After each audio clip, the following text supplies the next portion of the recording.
Yeah, I mean, I would say risk assessment within a network is part of like a risk management plan.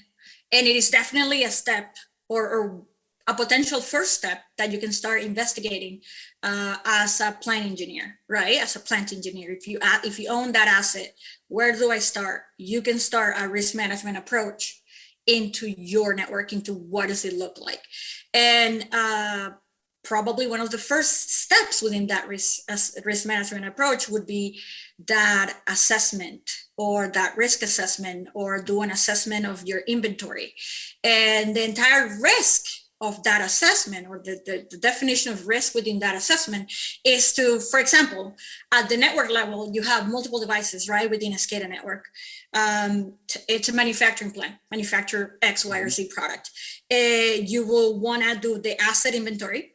You want to make sure you have within that asset, for example, all the firmware levels, right, within the device or devices, or multiple devices, multiple brands.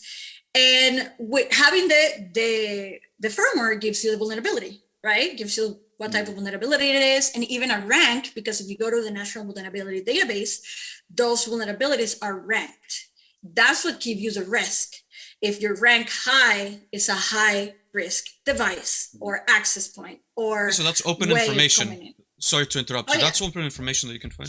Okay. Oh yeah. So all of that information that I'm saying, it's kind of out there. IT has done it for years. They do risk assessments and risk management within their own networks all the time. It's just OT doesn't really do it as much. Gotcha. Yeah, that's a nice way of putting it. Oh yeah. Yeah, I would start by literally like, what is risk management, right? Mm-hmm. What does that mean? And then try to keep your engineering, your plant manager in mind, like, what does that mean? Translate it to your own location. And then look, how would I do a risk assessment? Step one, what's the step one? Identify your products. Do you already have a network drawing? Yes or no? Do you already have a list of products? Yes or no? Like, those are the steps that you want to take one by one, and then just go down through the entire process for a full risk management.